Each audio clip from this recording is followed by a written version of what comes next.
Hello, David. Jack, thank God Good you're to see you. here. Good to see you. Thank you for the rhubarb pie, by the way. You know I love rhubarb. I didn't know that. I've heard of rhubarb pie all my life, but I've never tried it. You've not read articles about me liking it? No, I've missed that part of the canon of Duval. Anyway, you've had a good week? It's I been have. Yes. 1 week, and when a week goes by, I want to start talking again. Let's make also clear to our audience, and we are on YouTube as well as Substack, right? Yes. And we should make clear the idea that whatever we say is just, we have no rehearsal at all. That's right. It was asked of me this afternoon or last evening, do we plan out what we do in our conversations? Never. And we don't. We don't. No. Mhm. Just start and go on. Yes. Because that's what conversation should be. Yes. And it should always be, in my opinion, as we do it, which is based on ideas. Don't you think so? Agreed. Yes. When we talk, and if we think the audience may think that we say something definitive or controversial or so forth, please understand that we are trying to get details for ourselves. The first thing that we want for these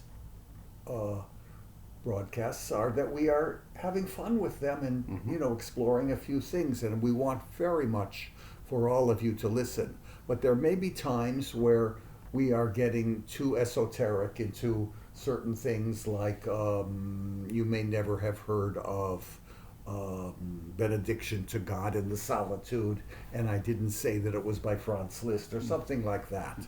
I do want to begin this because many of our programs have been certainly centered in some way or another on Franz Liszt, great contribution to the history of personality, of music, of pianism above all. But this is from one of his letters, and I want to ask you what you think of this, because this is an amazing statement. I think it's to the Baroness that he had a great Meyendorff, he had a very great, I think, love affair in the beginning, and then a wonderful letter writing world together. But he writes to her, this is 1872, he may well have now been back from his Paris trip around that time. He says, as to the cholera, as you know, is a major disease, right? Certainly a 19th century thing that we read of as having a force, almost like tuberculosis. It renders itself into almost every letter or journal that we read everywhere. At that time. Everywhere is cholera. Tchaikovsky dies of it. Kalkbrenner, the important pianist of the time, dies of it. Yes. Just as he's writing a letter to Chopin asking Chopin to teach his own son his B minor sonata. Wow, so the son had a lot of technique if he asks that. So Kalkbrenner asked of Chopin, for Chopin to teach Kalkbrenner's son Chopin's B minor sonata. Yeah, just before Kalkbrenner, Frederick Kalkbrenner, who was born around 1785, and who was the king of Paris pianists. And they had all wanted him to study, Chopin to study with him, and Chopin declined. Instead, dedicated the E minor concerto to him because he was so powerful, Kalkbrenner. But later on, the whole tables turned after Chopin became more famous than him, and he's now asking for his for him to teach his son. Okay. But the idea of the son being good enough to play the B minor sonata of Chopin Opus 58 is quite amazing, because it's one of the great technical journeys in so many ways. Do we ever hear of the son again? No, we never hear of the son ever. I see. Except that. And that, of course, comes under the heading, David, of the article that is running or last running from you in the New Criterion. This phenomenon of sons or daughters of rarefied artistic personalities almost never seem to be bequeathed by the parent a genetic certainty that they can live up to that same artistic potential. Yes. And here's yet another example. Another example, hundreds of them, hundreds of them. Yes. Well, why did Leonardo's teacher Verrocchio said that a student must overcome and overtake their masters, their Yes. teachers. And in the case of Verrocchio, who is a major artist of the Renaissance, Leonardo's even greater. Mm. And he did overtake him. Hmm. But that's not his blood. The bloodline, or whatever they call that thing, does not give off some sort of genetic thing. And I talk about it in the New Criterion, and I started with racehorsing. I was going to say that the exception holds except with the equine. Yes, They yes. seem to be able to pass it down. They can pass it down. Those Yes. wonderful man of war citations, Yes. swaps. These horses are really valuable genetically for the movement, the furtherance, the continuance of the sport of king. Although there are no kings, and I'm not sure that that's a good idea that we have no kings anymore.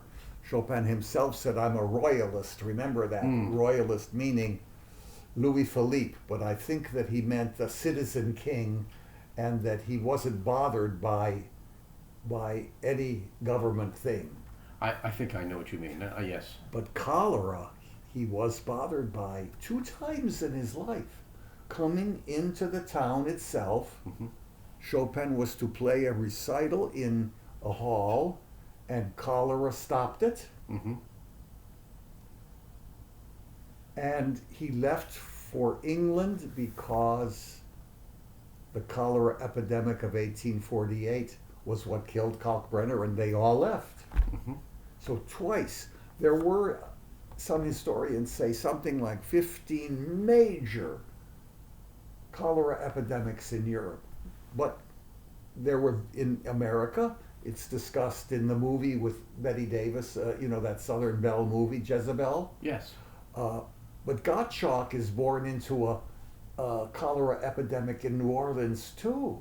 Isn't that something? It is. Well, everyone was worried about it, and as we know, Tchaikovsky died of it.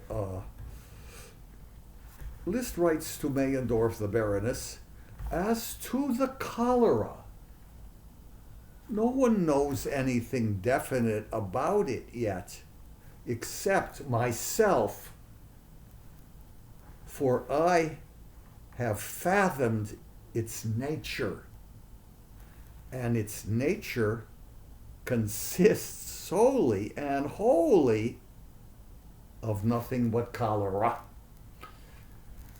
This is Liszt speaking, and we imagine, of course, that he is admitting to having contracted and experienced it. No, never. Never. May I hear that again? He's telling us that he's not worried about it, and he's not going to take any precautions. May I hear it one more time? Yeah. As to the cholera, which she must be Yes. talking about in her Yes. letter, no one knows anything definite about it yet except myself. For I have fathomed its nature, and its nature consists solely and wholly of nothing but cholera. Well, he has fathomed its nature in seeing the limits of what it breeds in people who endure it, and that the suggestion is that it doesn't make people better men and women for having suffered it. Is that what he means I by don't know what knowing he its means. nature? I don't know. It's so. Oh. It's extraordinary to me. Well, I always felt that Liszt, somewhat like my other hero, Emerson, have, to a degree, almost a contempt of illness, though they have both endured their own degrees of suffering. Liszt suffered constantly. Right. And by what I think he means by that, cholera only what? Represents cholera? That's it. Meaning that it ultimately has no metaphorical application beyond Or itself. should have no fear. It's just Right. It's just cholera, and he seems to have that element in his personality, which the psychologist I talk about all the time, my old friend Beecher Mhm. would say, you know, when you're fearless, you're invincible. There is something about Liszt that's fearless. Yes, and it doesn't suggest that he means he is immune to No, these not things. at all. He can means, get it. right, that however, what everyone else feels causes a sway in their personality, decisions, even their artistic renderings. He is saying that cholera would always only remain cholera to him. Yes, That's that's how I it. take that. As for the cholera, no one knows anything definite about it. Yes, this is 1872. He writes this letter. Now, I mean, the whole 19th century has been plagued by it. Yes. So it's 72 years into the 19th century, and we don't know a thing. They don't know. They didn't understand that. How come it wasn't as bad? It was always there in London too, but it wasn't as bad because their water sanitation was better. Now, don't you think we would be better off, even in this century, if more people shared that kind of reaction to illness? Now, we all noticed that, and of course, again, God forbid that I would have to test myself with this, knock on wood, but I noticed that certain illnesses are celebrated above others as if, Liszt can say cholera is only cholera. But in our day and age, certain diseases will have almost a glamour given to them, such that if someone has it, it means they will, in a sense, get more from it than from something else, even though something else may be just as mortally threatening. Hence, there are people who sit in roundtable groups and support groups, but I feel that Liszt is correct, that all people really come out from is confirming the nominal notion of something that they endure physically, but there's still no ultimate metaphorical benefit from it. Yes, I hear you. I hear you. And Liszt, again, seems to show the gift of absolute vitality in suggesting that if there were anything to it, it would have to be metaphorical, meaning that if he were to have suffered it, he could have rendered it into figuration in the way he puts it into the filigree of the right hand somewhere. I think he's just saying it is as shallow as it appears, that is a mere puddle. Even though it may take millions. He was 60 years old when he writes this. Yeah. He's known of this epidemic from as early as the birth in Hungary, the first years. He's known all of it. He reads everything. He's aware of it. But he's telling them, I'm not scared of this. Right. He's not, he certainly is terribly, you see, it's a different attitude that we do not have. Everyone was much more prepared for death then. Certainly the infant mortality was extraordinary. His own two children are death coming at their door at age 21. He adored as much as his life could adore them. When I say that, he had many things to do, and he did accommodate into his life his children in his way. But they were horribly early death. Daniel at 21 and the girl at 27 or 8 after childbirth.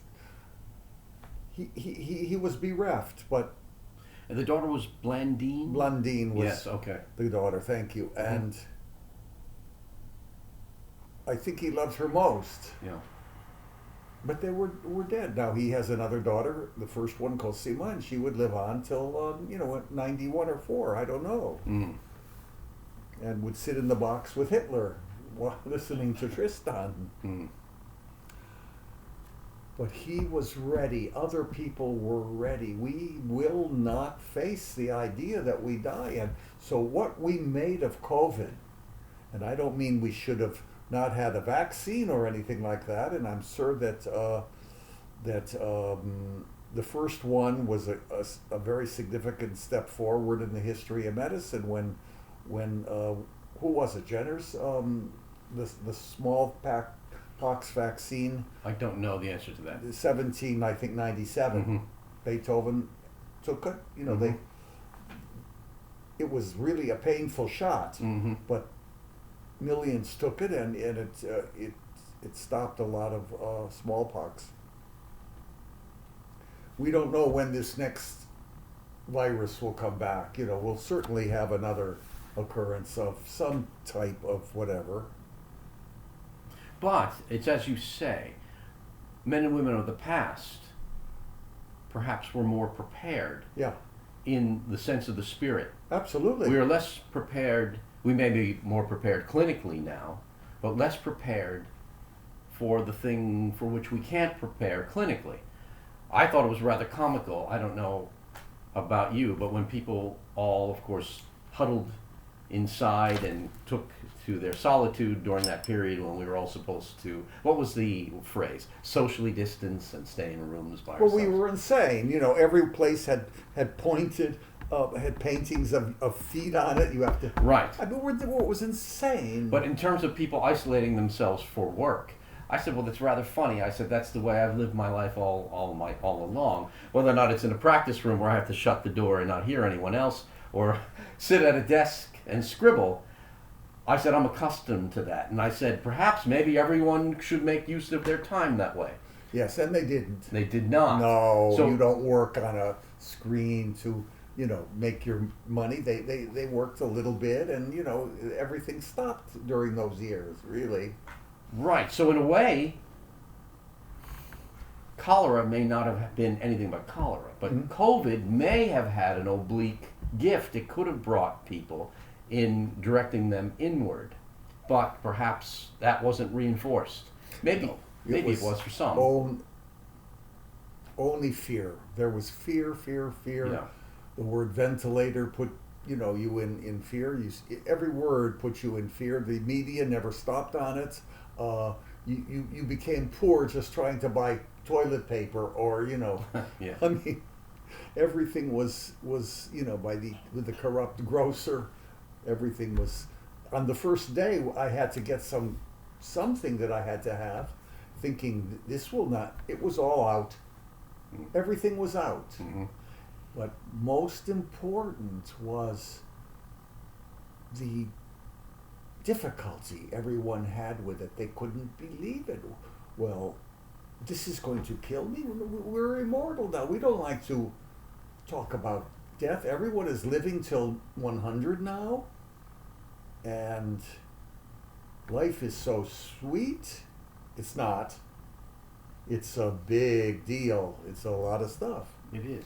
And it's a lot of things to contend with. But we don't want to contend with anything. Get that vaccine, or if you don't believe in it, don't get it. But Well, also, of course, the name of our program is No Art, No Life, and you and I are suggesting, in a sense, that the great palliative, the great vaccine for any threat, obviously, is the notion of one cultivating art. And we've spent a lot of time in our private conversation today discussing what we think are all sorts of threats to art, especially the performing arts, and from outside forces that are commercial and even to a degree lewd, all sorts of factors that we'll consider at some other time. But could I read you something that suggests that perhaps artists themselves in the 20th century can create and engineer through their will to experiment something that perhaps then doesn't produce something that will have the person who's not directly in the field have use for it. And it's a phrase that was offered to me this afternoon, and it's from Stravinsky. And the quotation is, "A composer is not only an architect, but also an inventor, and he should not build houses in which he cannot live." So I understand that as a suggestion that it's fine if a composer is facile enough to explore avenues that haven't been chased before. What is that wonderful phrase? I think it's poetically beautiful that Schoenberg invoked, "I smell the air of other planets." I always thought that was wonderful. But to a degree, we all realize we're rather confined to living here. No matter what technology we have, no one's really succeeded in colonizing Mars, and I keep reading more and more articles why that may be completely pie in the sky no matter how sophisticated we become. So what do you think of that, Mr. Duvall? Does someone as great as a Stravinsky in forging new paths, in a sense, being an inventor, plant the seed of destruction for the perpetuation of new works in the canon? It's a deep subject, and I can't come up with a clear answer except to explore the idea that Stravinsky did indeed invent, but as he said himself, he invented within that house that he was very comfortable in. First, the ballets are very comfortable because they come out of the orchestration and type of music that Rimsky-Korsakov and the other Borodin could composed, and the way they handled orchestras. It was no big deal. It had already started in his work Fireworks before Firebird. Mm. And then a man so searching and so elegantly perfect in his everything from notation on, he's very comfortable in the house of neoclassicism. And he, although writes some very interesting works within the war period, like the Histoire des Soldats and so forth, and Persephone, but later he becomes like fantastically at home and yet inventive in the Piano Sonata in 3 movements and the concerto, and all of the 30s where he is they call neoclassic, which wasn't neoclassic. He was just taking that home and really inventing something in it and around it, because the real neoclassicism of the late 18th century were frauds. They were just copies. But every Stravinsky work is a masterpiece of the old thing, putting in the originality into forms that we thought were dead. Well, he's very comfortable with them. And I would say that he was writing that probably around this time of the neoclassic. Well, so that's a wonderful point you make. And do you feel that a layman, and the analogy that came up when this quotation was submitted to me, is that musicians oftentimes are like watchmakers in the sense that they eventually accrue knowledge that is seemingly to laymen's very, very complicated, and it has its own tiny gears and little mechanisms and oils that need to make the watch run. But do you think Stravinsky, in not creating a fraud, in recreating the old, in giving it life, do you think principally by re-enlivening it through rhythmic elements? Oh, say that again. Do you feel that his principal notion of not being fraudulent in retreating old forms, in other words, not being so much that he was not a fraudulent architect whilst being an inventor, but the limits of his invention were simply investing the old models principally with enlivening bits of new rhythmic elements? Exactly, yes. All right. This is what I'm trying to say. Yes. And this is what he's doing. He thinks that he's no different than T.S. Eliot in doing this also. Yes. Infusing those old forms with... Do you think a man on the street, however, is just in picking up the wasteland of T.S. Eliot and saying, well, this is not for me, this is more of the experimenter, the inventor, than the architect? I mean, I have trouble. I think that, this is not what Stravinsky meant with him. All right. Not the wasteland, but the 4 quartets and other things, and the way he speaks in his essays are, I don't have to agree with them at all, but I'm thinking that they are some of the most beautifully crafted works of prose, and he was very interested in all the essayists of the 18th century. So he's trying to write like Steele or Addison and so forth in his way. What I think of, we were extolling Leonard Bernstein a week or two ago, and I've always deeply admired those 6 lectures that he gave in the early 70s. I think it's 1973, and they're called The Unanswered Question in Testament and Praise to Ives. And the final work, because he's going to make an argument ultimately that latently the old models invested with the inventor but respecting the architect. Principally, he cites Stravinsky at the end, and the piece in particular that he uses is Oedipus Rex. Mm. And what I think is also interesting then, considering our conversation a week or two before, is I mentioned the band Wagon, where Fred Astaire is trying to be pitched by a very sophisticated theater director, that this sophisticated theater director, who may seem more of the inventor with high art 20th century experiment, can also be the architect of entertainment.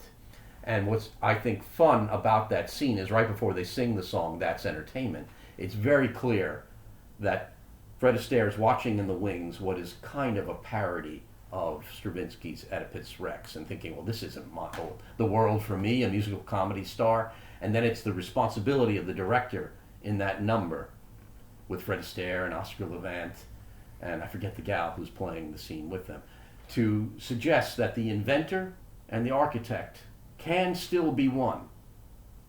Mm-hmm, mm-hmm. And I think that's what we're saying Stravinsky pulled off. Marvelously thought out from Bandwagon, Isn't it? isn't it? Yes. That's why I think there's far more grist in those films than people even credit them for. Yes, I think so. You know, they were made by the biggest intelligence Yes, they were. around. You know, making some money. Yes. And they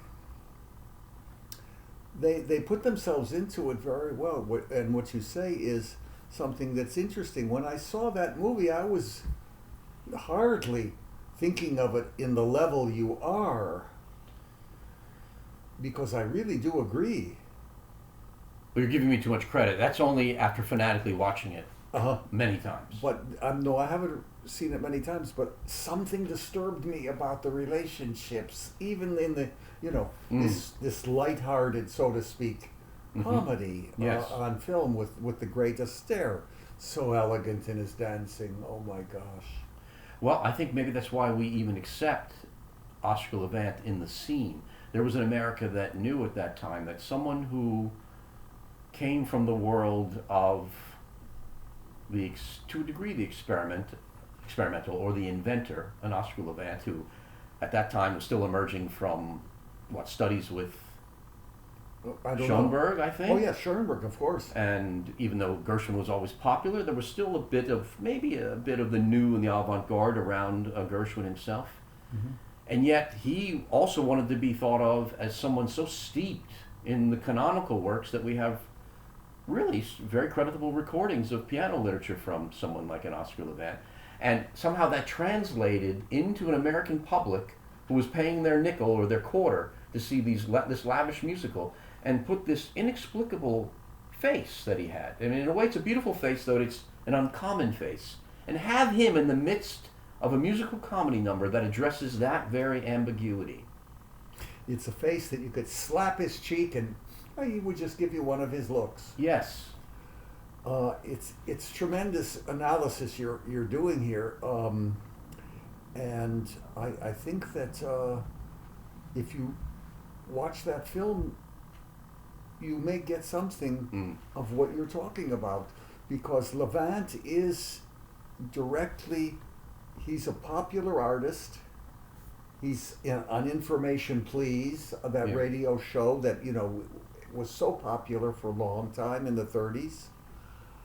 He's part of a big public, but he's also part of the most revolutionary change in music of all time, Schoenberg's 12-tone method, of which he knows and uses, just as Stravinsky will later on in his great works of the method. The 12-tone method goes way beyond atonality. He's really structuring them in his Requiem. All of these are old forms, too, that Stravinsky uses. Well, may I ask you this, David? Is there a single instance of pure dodecaphonic music that moves you? No. Is there anything that approaches it maybe a little obliquely? I can only think of one, and it's funny, it might be simply because I have an affection for the composer, and I'm sure this happens sometimes, and we rally to want to like the piece because we like the rest. Sure. And the piece that's occurring to me is the Piano Fantasy of Copland. Oh, I love that. Okay, well, yeah, but I mean, I don't love it in the way that I love a Beethoven sonata. Right. But I mean, I think of it as a masterpiece of Copland's desire to invent within the 12 Yes. tone concept a new thing, which also has his wonderful pianism in it. It does. So it's as if he simply imposed a different architecture on an experimental identity he already had. In fact, I think he limits himself in that piece to even less than 12 tones. I think it's a 10 note Oh, I row. don't know. I don't know. Okay.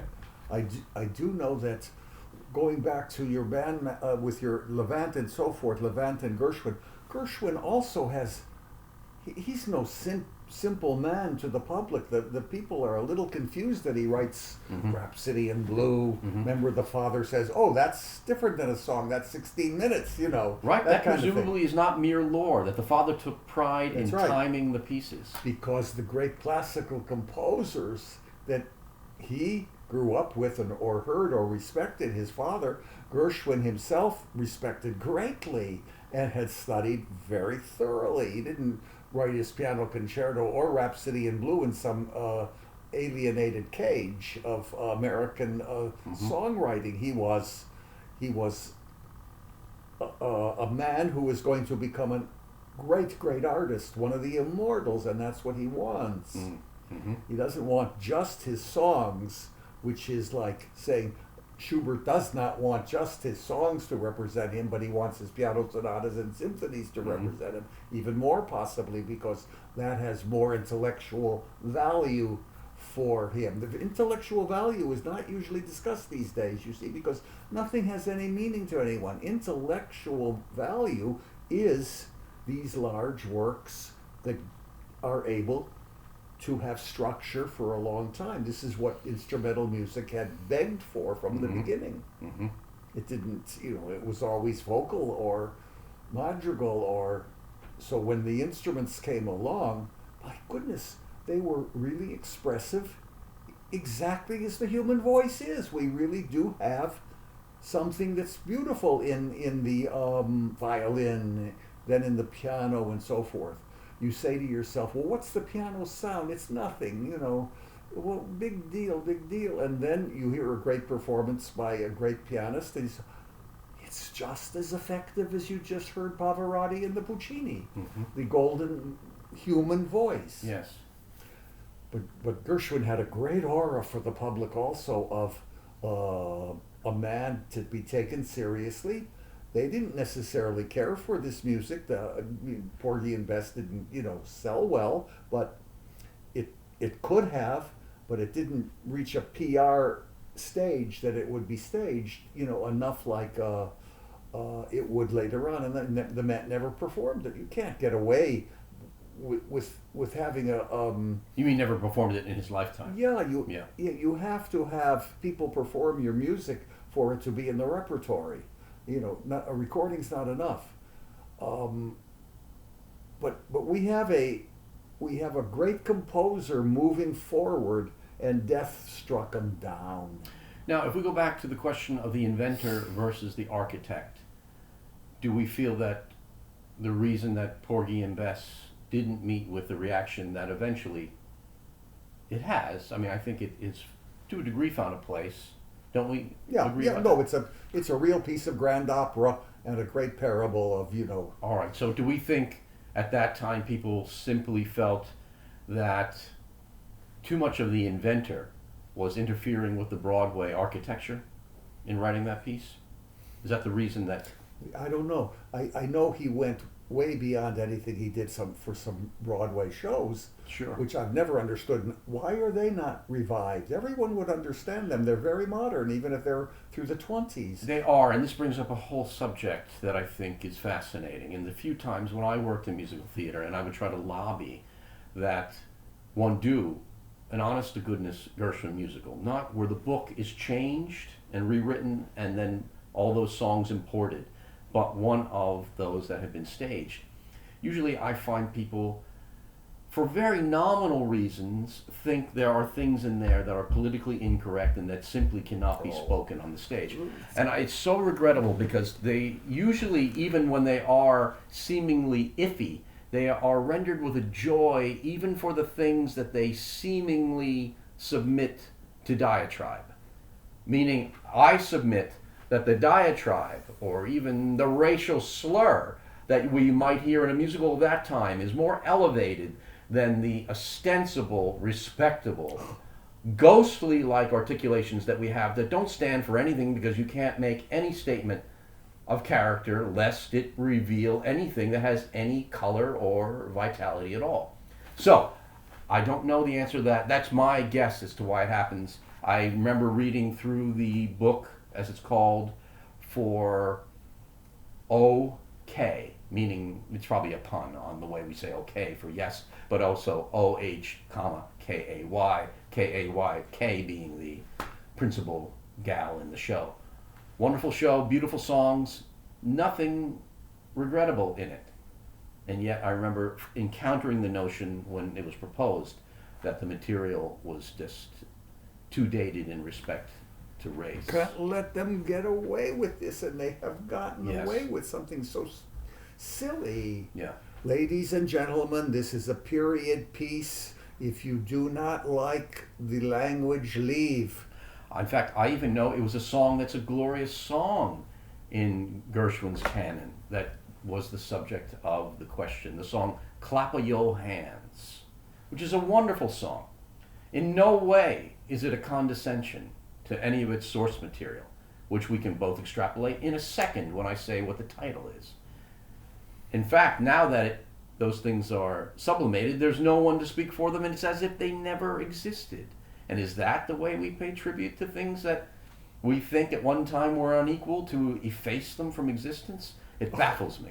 Oh, it baffles anyone that would be intelligent or culturally literate or looking for something that should not have been put into the theatrical graveyard, the musical graveyard, that you look at what Broadway revives and it's absolutely horrifying. Right. I mean, Gershwin gave us, 15 or 20, I mean, every year.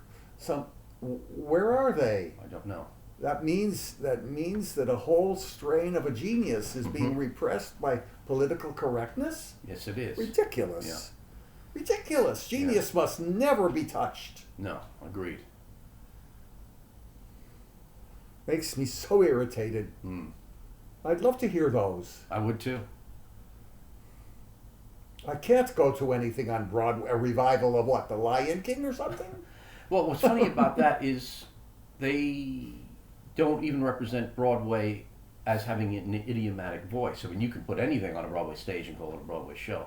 But I don't know, maybe in the mid-20th century, Broadway started to lose the idea of having a grammatical voice, where we know that the Tin Pan Alley song and its grammar and its implications was no longer the disciplined shape in which these geniuses were working. And that's why, as you feel, I feel no draw to hemorrhage my bank account to see something that's merely a glorified cartoon. What are we going to do? We want to live forever. We won't understand that everyone so far has died. You're right, yes. And that you might become deaf like Beethoven. He struggled and still composed.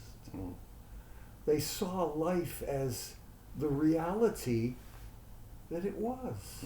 Bach, if you listen to him, no matter how many thrilling, wonderful nimbleness he has in it, he's a serious man. Life is serious. It's serious stuff to write a cantata every week and get that there and rehearsed. People tried hard, or they will not try on anything. All they want to do is Pilates. What is Pilates? Oh, Pilates? Yeah. I believe it's a kind of calisthenics that uses a specific machine that one submits to in terms of their stretching and... I see. No more machines. I'm against them. Please, even the name machine gets me very... all I see is gray steel or the tank. Yes. The tank, which started it all in 1915. God, the most horrible, horrible thing. Imagine that when they saw that new tank coming down the little hill there in Belgium, and they were the whole platoon wiped out by it. I guess the only virtue of the tank is that it spared the beauty of the horse from having to be the principal thing that makes for cavalry. You hit it, and Elgar, wonderful man, he surely looks the part of the prime minister he should have been, but he was a composer of greatness. He wrote in a letter, he was just, the war, you see, the war had destabilized everyone from Busoni to Elgar in every country. They just could not believe it. Mm-hmm. This was truly the end of civilization, and we still haven't come to any grip with that World War I, which destroyed the genetic pool of the whole English, Yes. man and French, everyone, and its brutality and its true definition of what war is, not knowing what it is. It just, we will not come to face the idea that war is a terrible part of a person, and anyone that wants a war can have one, because there's 5 every century for longer than we've ever collected knowledge of time. That's the true normalcy, is war. And we won't come to the idea right now. We will not, because if so, we would all be on the streets about the atomic weapons of the world. If we really took life seriously, instead of this game where we live in a Disneyland America, la la land, give me some more. What do they want? More money. To buy what? That nothing is very good. No one buys my paintings. That would be a very small amount of money for what I thought was a good painting. I would hate to see the painting go, but that's what you do. You have to make a living. Well, the answer to that is easy. It's because your work asks for the consumer, what the vile word, to submit themselves to discipline. Not just monetary discipline of having to buy the work, but to meditate its meaning. Yeah. Will there be ever a public again? This World War I stopped it forever, and we became, Virginia Woolf said, somewhere around 1913, all of a sudden a different species of man came. Now we're ending it. We're ending it as we move into the artificial intelligence world. We've had 150 years or 130 years of nothing but war, supremacy of the United States without having any understanding of what it means in its responsibility to the world through this, the amazing amount of money thrown away. I mean, it's obscene beyond belief what the military budget will be in the next year. It could feed the world of 50 planets if that we find humans on them or aliens, whatever. But we just are absolutely going downhill in every topic. So here we've had, since World War VIII, 1918 to 2026, nothing. Nothing. The atomic bomb, 2 of them then, 25,000 or more now. How are we going to stop that bomb from not being used? Isn't that, if you love your children, isn't that your great duty in every city in the world, to be on the street 20 hours a day, tearing down the government buildings if necessary? Or peaceful demonstrations saying that we don't want to die, we don't want the human race to die. I will be out there saying I don't want Beethoven to die. It will be over. I understand. I don't want it to be over. I know I will die. Right. And there are certain days I wish I were dead. How so? Because it's so depressing. You see, you go to a psychiatrist, let's say, and all you ever get from any of that is, again, the me.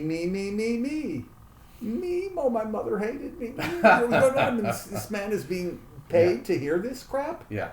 Now, one day you've got to start saying to yourself, I don't blame Mama anymore. She tried her best. Yeah. Remember when I was telling you my mother really she should have been born in a different age. She had so much energy that she was frustrated. She couldn't let that temperament out because there was no education for women. They didn't have to do anything. They just had to, be a breeding machine. They didn't have to do anything but cook.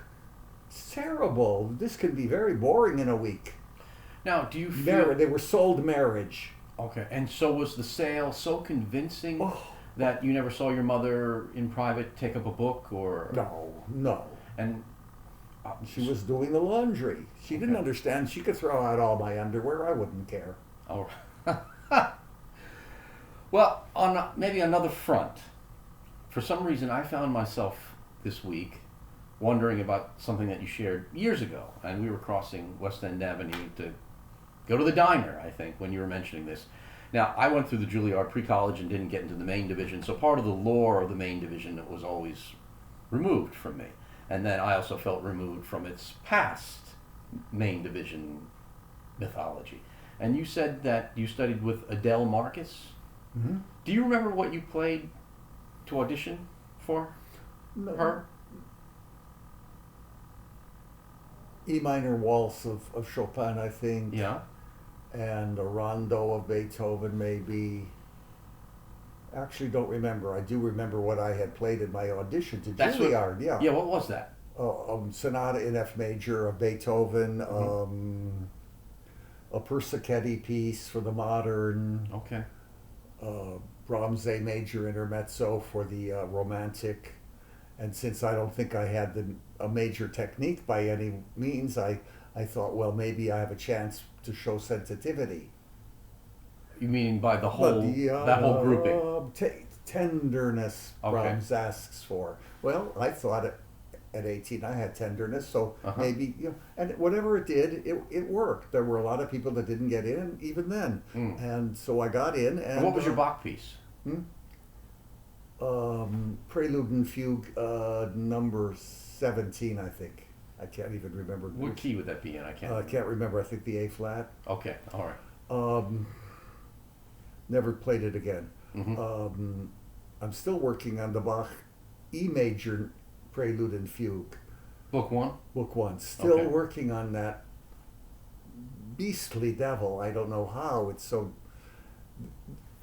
I've changed my conception of the piece so many times, and I'm still having technical problems with it. Bach will not yield unless you really give him everything. I asked this in part, maybe this just came to me now. In playing in public, there are some recitals that I remember giving, but I can't audiate in my memory almost a single note of what I did. Mm-hmm. But if I go back to, and this would be 40 years ago, auditioning for the Juilliard pre-college, as if it was this morning. How old were you? I was 15 the first time I tried, 16 the second time, and the second time was successful. And I remember every little moment, and I'm wondering why an audition perhaps imposes something even more critical on our self-awareness than a recital. Do you think that's true? Yes, because it denotes a future with in one way or another. If you get in now, that you're going to be, in my opinion, you're going to be stuck in this school. Yes. Now, of course, as I told you, I only know of Adele Marcus through reading, and her name comes up a lot. How would you account for that? Was there something special that you heard from her that allowed her name to survive? She was no. It's very superficial. I was studying with a wonderful old lady, Lonnie Epstein, who was considered a big Mozart specialist and Okay. so forth, and she was, for me, she was not interesting. She was just a wonderful musician. Who are we talking about now? Lonnie Epstein. Okay, all right. Now, the big pianists did not study with Lonnie Epstein. You know, Mhm. they wanted to go to Goranitsky or Levine, Mhm. of course, who Van Cliburn studied with, and John Browning, Yes. and all of them. And so she did have the best class in so many ways. And Goranitsky was wonderful, and Adele Marcus was like third. Okay. Very, very glamorous type woman who appealed to me. I don't know why. Possibly the the flair level. Well, that's what you told me when we were crossing the street years ago. That she said you had a flair for the piano. Do you remember saying Oh that? yeah, yeah. Yes, And you know what? She never told me that for sure, but she told in the audition that was the note she had Okay. written in, Yes. and you were allowed to see them, and it was her. And I thought I forgot about that totally I would until have killed to have seen my notes. I never saw those. Yeah. Okay. you were allowed to see them. Really, you could go to the office and request I them? guess so. All right. And I don't remember any other, but the word flair is something that I do understand today Yes. as an important word Yes, it is. in an undashing civilization, in the baseball hat civilization that we live in. Right, or especially in the baseball hat civilization wherein the brim is turned around to the back. Oh my God! And then when I have to see a pretty woman with her baseball hat on and the ponytail flowing out that Out of the little thing in the back, the Yeah. little space. yeah, I have this. I was on Broadway and there was a beautiful ponytail in front of me. I didn't know what the face was, but Yeah. she had the hat on and was coming out, and I swear only the greatest of repression stopped me from pulling it. So as to take the hat off, you mean the No, pull? just pull it because she cannot mix two things: a marvelous sexuality of the horse's tail, which they Yes. call the ponytail. Right. It could be extremely erotic, Mm. and the most vulgar sign of Americana. Oh, a baseball cap. Yeah, that's our mythology today. Yes. And we're all equal. So where do you work, Mister? I say that he has a baseball hat on. Oh, I'm a hedge funder. I'm going down to Wall Street right now. He has it on.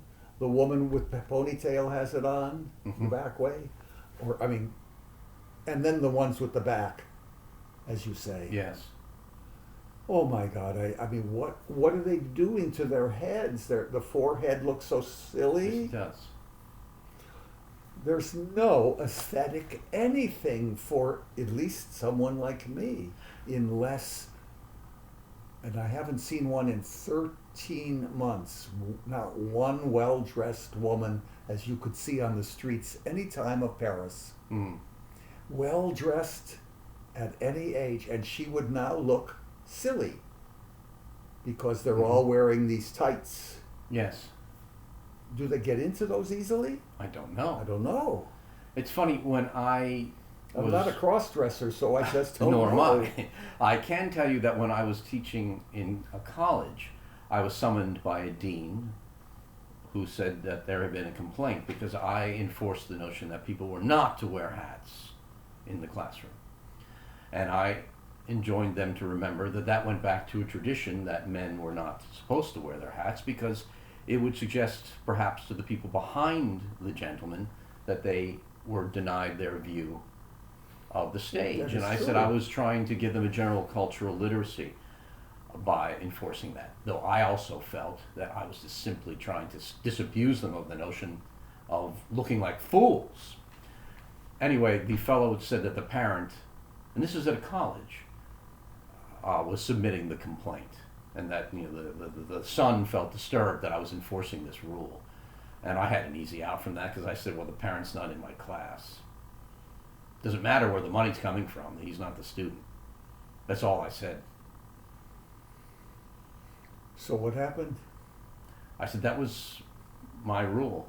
I eventually was pushed out of being an adjunct. I had too many rules like that. But I think those are cases where we also double down on rules, so we also have a reason to leave something because we know we're going to be dismissed. I remember the great authority I felt for every teacher. Mm-hmm. And there were no, as I was growing up, no major rules. And so my English teacher, the immortal Miss Malin, In high school? yeah, who we were all very terrified Mhm. of because she wanted us to memorize Wordsworth's ode to the intimations of immortality, and we Yes. had to. Mm-hmm. No one that memorizes a thing. How could they know anything if you don't memorize it? Right. Think of the days I've wasted where I don't memorize anything, except thank God I'm a pianist and they still memorize. Yes. But even that, the machine now is taking away that. They're always putting on the music in the machine and using, you Yes, know what the I mean. tablet. I see it on photographs that stuns me where it'll be a solo recital. And I think, oh my gosh, the tablet's up there. Yeah, it used to be only modern music that, oh, it's hard to memorize. Of course, Mhm. it's no harder to memorize. Hmm. But now you have them with that. You know, oh my, well, already the performance level of whatever they can do goes down 30% because you cannot look at the music No. and play on a level of any kind of high quality. But we were also talking a minute ago about what? So Miss Malin, who was my first review ever was written by me, was asked by her for me to write a review of a concert because she thought that I had a certain talent for writing. I don't know why. And this was in Cleveland. In Cleveland, Cleveland Heights High School. I'm 15 or 16, and you know I've completed the ode, and actually knew the speeches from Julius Caesar and so forth. She was a great grammar teacher as well, and that I just shut up. I just can't do anything analytic. I'm so terrible. Something deep in me resents that, and you know I couldn't stand the idea of mathematics. In fact, to this day, I say mathematics is a talent equal to music or painting or anything, and it should not be in schools because it takes everyone out of schools. They all want to quit. They can't stand it. There's so many people that leave school because they have to take trigonometry or something. See, I have experienced that, and I can even tell you to this day, wanting to grapple with books about cosmology and knowing that they'll have very difficult things in them, and I wish I could grapple Yeah, with I that. do too. I can't. I didn't know what to do in algebra. I just didn't know. But I experienced a genuine physical, biochemical pall that comes over me, and wishing I could again be the romantic notion of the scientist grappling on the. They always usually show a slate board where they're working out these things. There really must be wiring that suits some for that, because I know that I was always very distressed when people would say, well, you're a pianist and hence you should be able to grapple with mathematics. No, and I never nothing found to that. know. Though I was really good at reading rhythms and subdividing, no, that didn't translate over into my mathematics class. No, that's a tremendous hand-to-eye coordinational thing that you had as well. You developed, but no, I think you're not going to have many Wittgensteins. And I don't know anything about mathematics. I mean, I was reading Henry James in some letter, and he says that he got sick in school anytime that he had to even add anything or divide anything. I think it's a very special talent. You're born with this great genius to play chess very well, or you are a wonderful music. Very common to be a musical prodigy, but it's not common to be a mathematical genius. And this mathematics scares the kids so much. Calculus, trigonometry, algebra, geometry. I wish I could do it. There must be something lacking in my intelligence, but so what? It was scary to me and I couldn't do it. And they didn't know how to explain anything because you can't read. Did Lord Russell or Wittgenstein have teachers, really? No. It puzzles me. I referenced him before, Jacob Bernowski, who Yeah. I admire his ability to speak about abstract scientific concepts in language. He always contends that people who say what we're saying about mathematics were merely poorly taught. I don't think he's right. No. I understand what poorly taught is as a teacher. Mm-hmm. You can poorly teach any lesson even. Mm-hmm. No. This is a rare talent, and to make people suffer it that don't have it, and give them the inferiority complex in Adler's term. That he was the inventor of that term, inferiority complex. You always think there's something wrong with you, just like an IQ. Can you believe someone thinks of that as seriously? That they have a number attached to something as complex as a human brain or a human being's experience or emotional life? God forbid I actually knew the number I have if I ever took the test. I do remember taking a test and being resentful. A very young boy. Yes. And you put a pin in it, this and that. And I never looked. Maybe I have an IQ of 40 or 400. I don't know. Right. But I didn't really take the test because even then I rebelled against this kind of uniformity that I'm a number? Yes. What age are you? How could anyone ask you that? What this, what that, what do you do? As Tchaikovsky said, I'm an astronaut. That's a good way to do that. I find that sometimes I give different answers to different people. Do you ever do that? I always do. Of course, my imagination will always impel me to do something, crazy or strange. Right. And I don't even mean in fabled answers, but from the whole that's made up of different fractions of the things that I do. Sometimes I will judge which fraction suits a stranger best. Good. It's good. That's wonderful selection. That's Darwinian. Maybe it is. But going back to Miss Malin, when she said, you write, you have something in it. I want you to go to a Cleveland orchestra and review it. And what was the concert? The concert was Serkin in the Brahms B flat. Oh, wow. With Zell conducting the Cleveland Orchestra. And that, at age 16, was my first publication, and I'm very proud of it. It was in the magazine called Crest. Do you still have it? Yes. The Heights High had its own magazine once a year or 4 times, I don't remember. And so this was education. Now, Miss Malin would never think in a million years that she did not have the authority to tell us how to dress. Yes. And everyone was already starting, even then, to have jeans in school. My mother wouldn't let me. That was beyond even her ken, the idea that you would go to a public school in anything but real trousers, as they called them. Yes. And I remember very well, I was still wearing them, as some were, but mostly it all had gravitated to this uniformity of the jeans. So why do you think our culture has moved to a point in which it denies the teacher the authority to teach the whole person?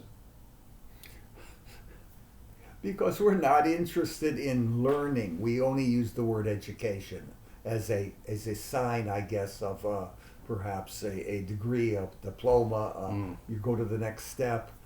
It's awful. Get rid of this education. You remember Tillich's book that made a sensation, the Deschooling of America? I don't know it. I was in Curacao when I was reading it, believe it or not, doing a concert with some of my students, and I was so into the book Deschooling America, because I really think that they have to do, even financially, let's use that money to do something else. I mean, let's revamp it totally. It is absolutely silly. What a prison camp it is for all of them. You cannot develop in school properly. That's why we're stunted and stinted. But I'll go back to Miss Malin. So she banned anyone wearing jeans in her English classes. So that, of course, brought back trousers more. Yes. But no one would call her down and say, "You are killing us because these poor kids want to wear jeans." Well, I don't care, she would say. And then she would win. She had the authority. Right. No that kind of authority, and that means that that led to the group of students. You were in terror. You give at Juilliard at the end of the day, give them a paper, and they tell you everything. You write it down, even in the evening division. Really right. He's no good. He's good. He's this 1 from 10. And they read all about what you've done and how they feel about you. And you were not allowed to look at them. What weren't you allowed to look at? All of the students' papers about your gift as a teacher. Oh, you mean when the tables turned, Right. where the students reviewing the teacher became more important than giving the teacher authority to give someone a general cultural literacy, Yeah. which included, and that goes back to the notion of when I challenged the students about baseball caps, because I finally then addressed it. I said, well, I'm going to be honest to the dean, that I said, you and I both know that if we were a manager at McDonald's and two kids showed up and one had a backward baseball cap and the other didn't, and both were presenting themselves equally, I'd pick the kid who had the wherewithal to show up without the hat on. And if people don't know that that's not merely a selection because of the absence of the hat, it's what the absence of the hat tells me about his cultural literacy and his knowledge of the past and the knowledge of what the future should be. That's why the hat has to be absent. Gotta get rid of that hat. It's a Yes. real symbol to me. It doesn't, I love baseball. I was Yes, very because good that's at where it it. belongs. Yeah. It belongs to shield the batter or the pitcher from the sun. Yes, yes. Yeah. I don't like when they have those primitive black marks here either, but I understand they want to, Yes. they don't want the burned sun to get okay, but not on the public in every head. This Right. is telling you something desperate. It's one of the most obscene affectations without function I've ever seen. Obscene, say it again. Well, the obscene affectation of function. Obscene without function. affectation of Of- without function. Yes. It's exactly true. Why are they doing this? I don't know. They want to annoy me? The whole... Yes, to a degree, yes. Because if enough people do it, it means people who ask something of everyone. If you can thwart the people who demand people to be better than they are, then everyone can be indolent. I'm convinced that's the Oh, reason. sure. Wow. I was watching a little thing with Harold Bloom. I guess he died, and he was saying that He must be gone for a while, though. yeah, but- a okay. while, Mhm. and he he said modern personality is built from Shakespeare and so Mhm. forth. I mean, he really wept at what was happening, into the university and so forth. That there was no teaching. There's no courses any longer. I remember at Ohio State there was like 12 different courses on Plato. Yes. None today. None. Really? Yeah. None? Just general philosophies. And, Oh, like survey courses. the rest is how to make Coca-Cola with cocaine or Hmm. something. I Right. don't know. It's all bad fluff. Oh yeah, well the rise of the perverse elective is another obscenity that goes on in the colleges. Jacques Barzin said we always had to have a what do you call those things? Telling the kids what they're going to be studying. A syllabus. Yes. Jacques Barzin. Yes, I told you what. Yeah. Yes. Jacques Barzin once said, if they tell you have to give them a syllabus, if you're a real teacher, Yeah. you better leave that school now. Yes. Yeah. That's for sure. Yeah. Well, I think that we've got to stop the education as we know it. So I did in Curacao this Like that. lecture, and I mean, Yes. it shouldn't have been there. There's no doubt about it. But I was so heated up by the book. Mhm. The book. Yes. The book. Listen to this. I'm going to. Okay. The book, as Huxley says, the proper study of mankind is books. Mm. Agreed. Not just mankind. That's maybe a Pope who said that. This is better. Is books, and we better get back to books, and I mean soon. Mhm. And get those caps off. Those because as you're telling me, they are as dangerous as I think. But I've never been able to pigeonhole them, just as I can't pigeonhole the horrifying tattoos that go on. Yes. Hundreds and hundreds of arms and legs, faces even. Oh God. Think of it. Where are we? Can you imagine our Franz Liszt looking at an arm with with the most ghastly images of hell in it, painted in. Yes. And they're artists. Because TV now has legitimized it with documentaries. It's all so wonderful. Get a tattoo. They're just great. What was one of the things you were saying to me, what we were talking about before? A friend was asking a question about, did we cover that? We did. We talked about the Stravinsky question. Yes. Yes, I think we did fairly good think we job did. on some very difficult topics. And mhm. I know that perhaps we're not going to get the audience that we deserve. One man wrote to us, thank God for him. What was he said? I dare not say it. Perhaps we could risk puffing ourselves up next week if I were to read it. Okay. Because otherwise, if I were to paraphrase it, it would sound like the most obscene self-praise. So I will maybe omit it right now. Nothing about you, Jack, can be obscene. Well, thank you. You are a great man. Oh, David, then allow me then to, what is it from Renaissance music? It's called a hocket, I think, where something can echo strictly back. Mm-hmm. Then allow me to apply that and Thank say you. that Thank of yourself. Well, we've gone on over an hour, I think. I think we have, yes. And I don't want our audience to get frightened of our sometimes esoterica, right?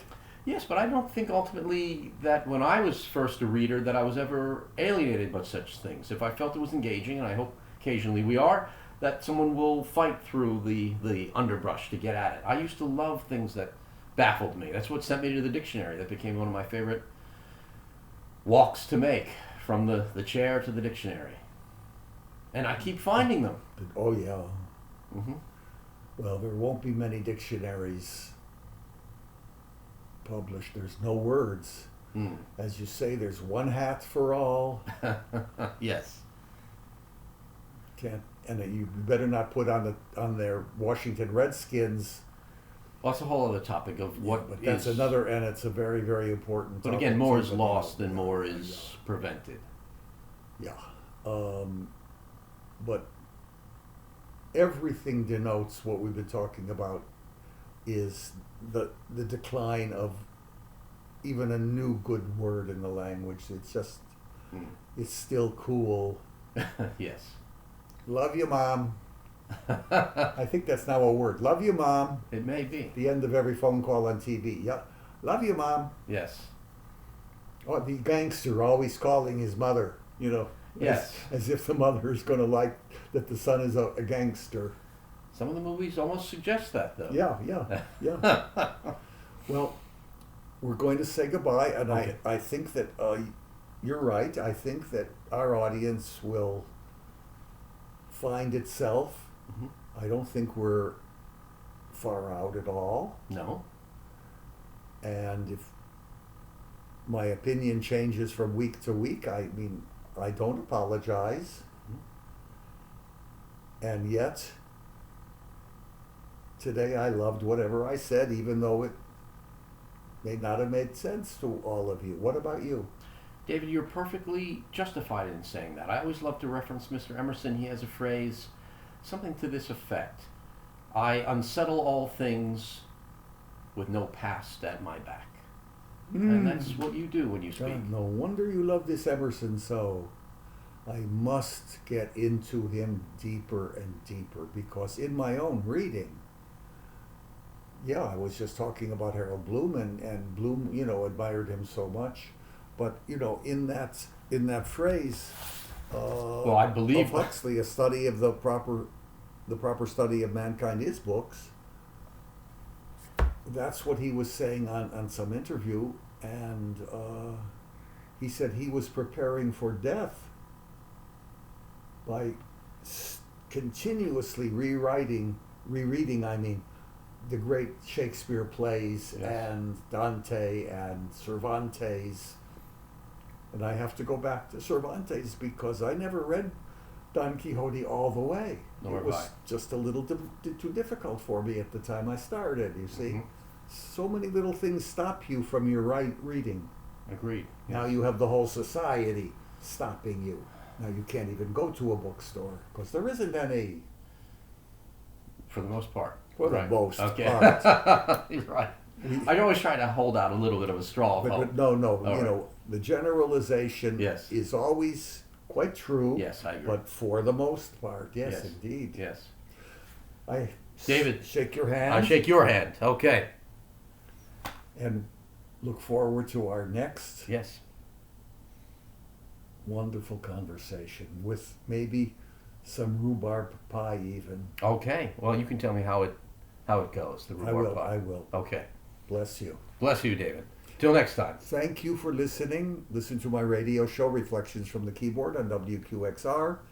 Read your novels and essay books. Oh. Just go to Jack Cole on Amazon.com. They are really splendid, splendidly made books. Thank you, David. See you next time. See you next time.